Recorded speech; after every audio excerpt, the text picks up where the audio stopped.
Salut tout le monde, et oui, le grand moment est enfin arrivé, c'est la reprise de Côté Comics. Vous avez passé de bonnes vacances? Tant mieux, nous aussi, à peu près. Alors au sommaire du jour, actu et sortie de la semaine avec Julien, bien évidemment. Ensuite, on va vous présenter un micro-trottoir du Comic Con, parce que vous l'avez peut-être raté, alors qu'il fallait pas le rater. Et enfin, je vais vous parler des comics Glénat, parce que c'est vrai qu'on n'en parle pas souvent, donc un petit tout sur les comics Glénat. Et on commence tout de suite.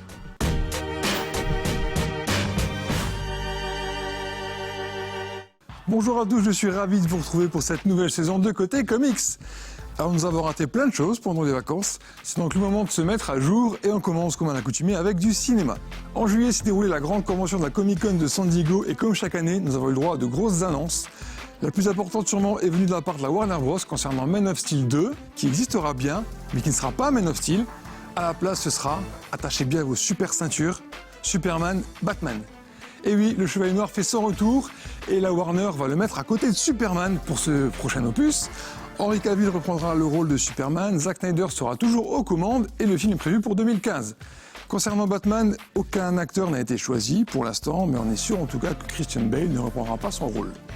On vous annonçait à l'instant qu'aucun acteur n'avait encore été trouvé pour le rôle de Batman. Eh bien, ça a changé depuis l'enregistrement de l'émission. La Warner Bros a officiellement annoncé que Ben Affleck sera le prochain Batman. L'acteur ayant déjà interprété Daredevil sera donc aux côtés de Henry Cavill dans Man of Steel 2 et aurait signé un contrat pour plusieurs films. La Warner lâche une bombe d'un côté, Marvel riposte de l'autre, évidemment. Lors de cette Comic-Con a été annoncé le titre d'Avengers 2, il s'agit de Age of Ultron.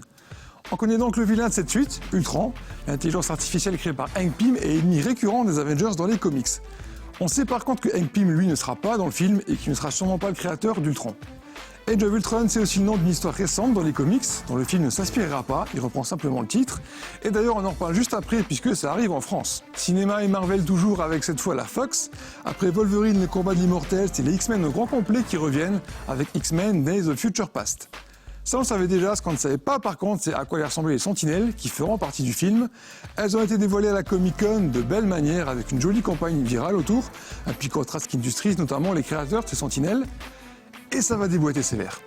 On a aussi eu les premières images des acteurs en costume, et on a aussi eu la confirmation que le français Omar Sy interprétera bien le X-Men du futur, Lucas Bishop. Côté film d'animation d'ici, c'est le reboot qui pointe déjà le bout de son nez, puisque le prochain film a été annoncé et qu'il sera l'adaptation de la toute première histoire de ce reboot, à savoir le premier arc de Justice League. Ce récit narre la formation de la Justice League et sa bataille contre le terrible Darkseid. Le film s'intitulera Justice League War.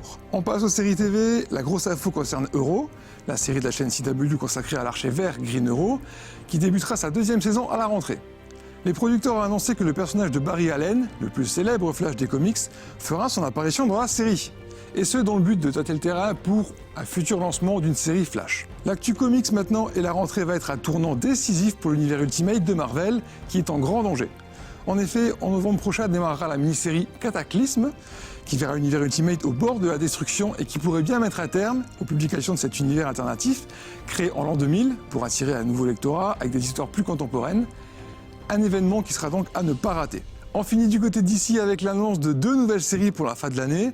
La première est consacrée au couple numéro 1 de l'univers d'ici, à savoir Superman et Wonder Woman, par Charles Soule et Tony Daniel. Et la seconde a un des personnages préférés des fans, Harley Quinn, par l'équipe d'Amanda Conner et Jimmy Palmiotti. Passons tout de suite aux sorties comics de septembre.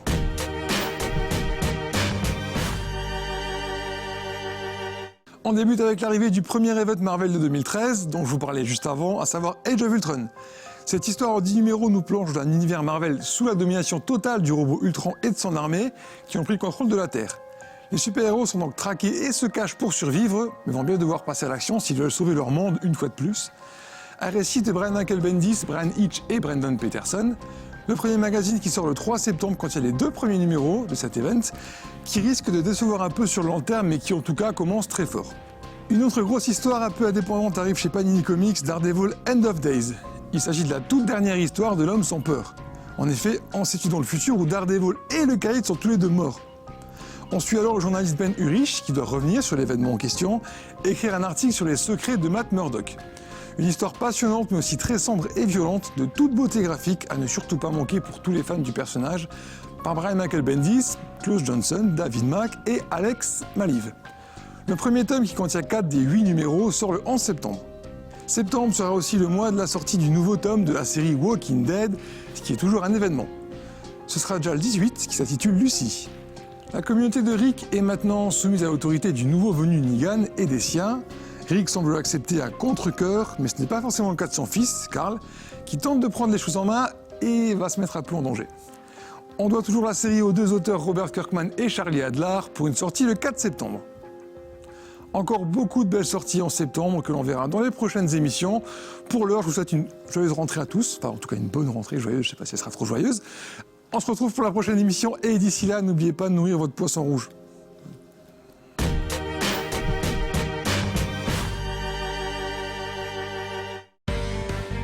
Depuis 5 ans maintenant, en marge de la célèbre Japan Expo se déroule la Comic Con de Paris, le plus grand événement européen portant sur les cultures geeks. Cette année encore, une partie du parc des expositions de Villepinte a été envahie par les fans de comics, jeux vidéo, séries TV et autres univers fantastiques. Au programme, une allée des artistes avec de grands noms américains, des conférences et concours de dessin, la présence des éditeurs français de BD, de nombreux stands tenus par les sites web et associations françaises dédiées aux comics, et bien évidemment les traditionnels et immanquables cosplays.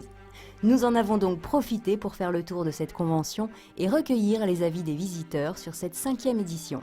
Moi, ce que j'adore, c'est les déguisements. C'est le truc que je trouve excellent. Les gens, leur création, l'originalité, revoir des personnages qu'on a vus dans les bouquins et les voir en vrai. C'est sympathique, beaucoup de cosplayers cette année et une bonne ambiance surtout. Le Comic Con était plutôt sympa, même si ça manquait un peu de, je sais pas, d'animation de comics, des choses comme ça, des conférences et tout.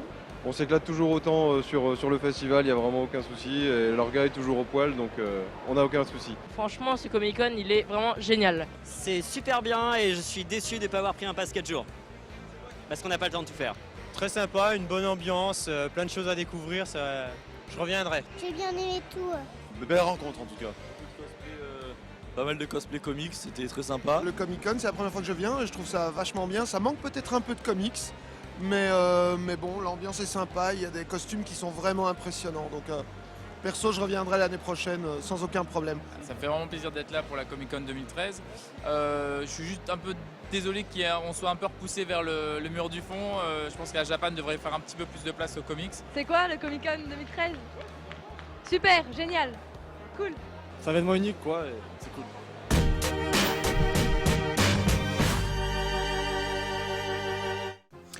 Pour commencer cette nouvelle saison, on va parler d'un éditeur français dont on ne parle pas souvent, à savoir Glénat. Bon, beaucoup de monde connaît Glénat, mais souvent grâce au manga en fait. One Piece, Bleach, Claymore, tout ça.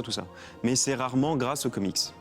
Comme d'habitude, je ne vais pas parler de tous les comics Glénat, ça sera bien une petite sélection. Et on va attaquer avec un coup de cœur de l'équipe, Fine Boys vs Zombies.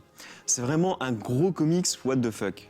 Le synopsis de base parle de lui-même, c'est une bande de geeks qui vont à la Comic Con et qui se font attaquer par des zombies.